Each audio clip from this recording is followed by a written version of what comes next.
Welcome back, YouTube. Blazeshadowthorn here, back again with another Wi-Fi battle. Jeez, it's been forever since I think I've said those words. I deeply apologize. Last week, my computer's hard drive blew out. It, completely died.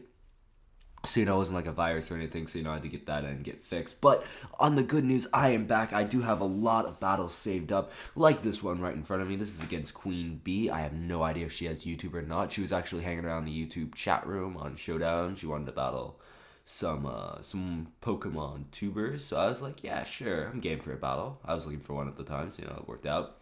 And as you can see by my team, Pokebank was released, so I was able to get I'm formulating some new offhand teams. So right now I'm using a max attack, max HP Swampert with Stealth Rocks, a Moxie Scarf Crocodile, a max attack, max HP Torterra, a Camerupt, which is pretty, because nobody ever uses Camerupt. I really wanted to use one, see if it could put in work.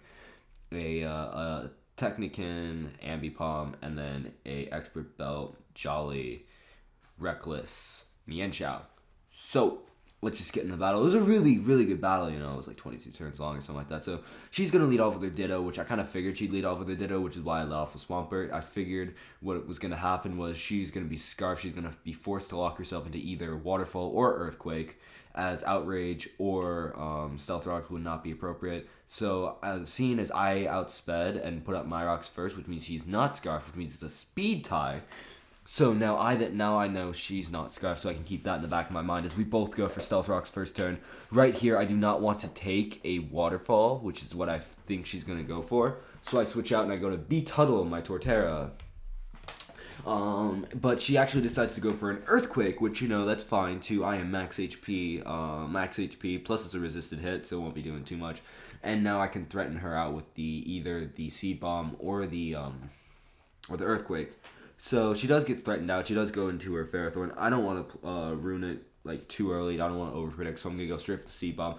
I do have Wood Hammer on this set as well, but I just figured Seed Bomb would be the safer play at this point in time. So I'm gonna switch out. I'm gonna go onto my Camerupt because I figured now's the perfect time to go straight for Fire Blast and have Camerupt put in some work.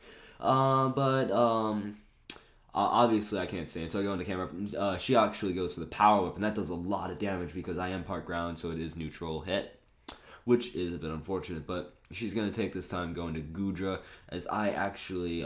do I make a pro play? I think I might make a pro play. No, I don't make a pro play. I go for the Fire Blast, and I miss, which is a bit unfortunate. Right here, I think she predicted to switch out into probably... I have no idea what she predicted to switch out to, but I am able to go for the HP Ice right here, and it does a decent chunk of damage, I guess, for being 60 base power, and then, of course, it was a critical hit, so, that sucks. So, unfortunately, Camerupt just dies. It doesn't do much of anything. I mean, I don't know, Camerupt just sucks in general, which is disappointing. It's why nobody uses it. So I'm going to go out into Flippers, and right here, I make a pro play. I predict the switch out into Ferrothorn, and I'm going to switch out. I'm going to go into my Mienshao instead of going for the fake out, getting Rocky Helmet and Iron Barb's damage and all that stuff. So, right here, I tried, or at least I thought I'd make a pro play, but it actually turns out that this Goodra has counter.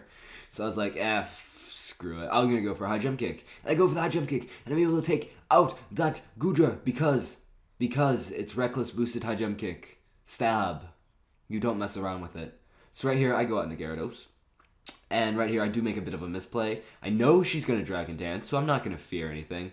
What I should have done was went for the Stone Edge, but instead, in the back of my mind, I was thinking she might Mega, so I would go for the Grass Knot. But then, as soon as I made that play, I was like, if she was going to Mega, why did I not just go for the high jump kick? But right here, I predict, again, I make another pro play. I predict her to go for a Dragon Dance, predicting me to switch out, predicting me to have only Grass Knot to hit with. But I actually also carry Stone Edge on this set, so I'm able to go for the Stone Edge and knock out that Gyarados, which is like...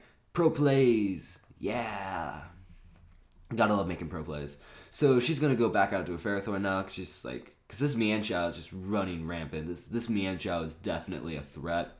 You do not mess around with Jolly, Expert Belt, Reckless, Mienshao. So I am able to go for the high jump kick. I'm able to take out that Ferrothorn. I do get hurt by Rocky Helmet and Iron Barb, which is a bit unfortunate, but it's not too bad. But right here, she's going to go out into her Staraptor. I do not want to take a Brave Bird because I feel this Manchow could be useful for later. As it is, it's putting in a lot of work.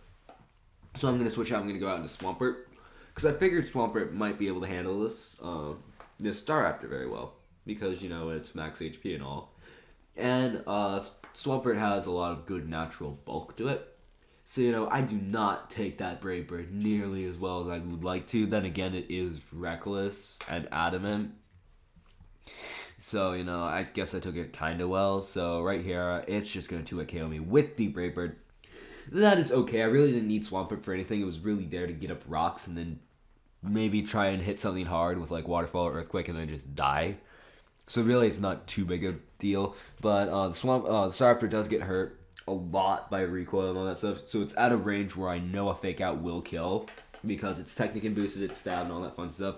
So I am going to go for a fake out right here. I'm going to slap that with my hands. Flippers putting in works. Flippers is just very threatening, I noticed. So right here, he's going to go out into Ditto, and his Ditto is going to transform into Flippers because, everybody likes Flippers. Flippers XD. And he's actually going to go for a fake out, which I actually predicted him to go straight for the double hit because I forgot. I don't know. But right here, she does win the speed tie twice, which is very unfortunate. I was really banking on a speed tie being in my favor. But I did win the first speed tie, so, can't complain too much. So I go out into Manchow because I'm like, my only hope is if Manchow I can outspeed, hit up with a high jump kick, or else I lose. So I am able to outspeed my own Ambipom, because I am adamant and my Manchow is jolly. So I am able to outspeed, knock it out with a high jump kick, which is awesome. Now, right here, this Talonflame comes in, and I'm like, I do not want to take a Brave Bird, but it's the best thing I have to take a Brave Bird anyways. So I am just going to sack my Manchow right here. It is unfortunate, but then again, I really don't need this Manchow to win. This Talonflame is the last thing on her team. And so long as I can keep up the offensive pressure, I can hopefully knock out this Talonflame. So right here, I actually predicted a Roost, but she doesn't. She goes straight for the Brave Bird, and I'm like hoping that the recoil from this Brave Bird will be enough to knock out this Talonflame because of the recoil, because that was at a pretty high around HP, and HRP guards zone, and it doesn't. It's not enough to knock it out, which means I am forced to go into my Crocodile. And now my only hope is I can live a Brave Bird, and I can tell at this point it's probably a banded Brave Bird. So my only hope is I can live a banded Brave Bird from probably an adamant Talonflame, and I can't, which is very unfortunate. So this battle is going to result in a loss for me or a tie, depending on whether you want to go by actual rules or Smogon rules. Smogon rules say I did lose since my Pokemon was the first to faint. But if you go by, I guess, unofficial rules, we both lost all our Pokemon, so I guess it could be called a tie, so, either or. But, thank you for watching this video. Comment, rate, subscribe, stuff like that. I am back. My computer is now fixed, so I will be going back to my normal schedule, have a Wi-Fi battle up maybe on Tuesday, for sure on Wednesday, and, filler days, maybe not. Because that's what Tuesdays and Thursdays and Fridays are, filler days. Because really, Mondays and Wednesdays are the only assured days you're going to get a video from me. And then it's only if I feel like having a video or not. So, thank you for watching, and see you all next time. Bye.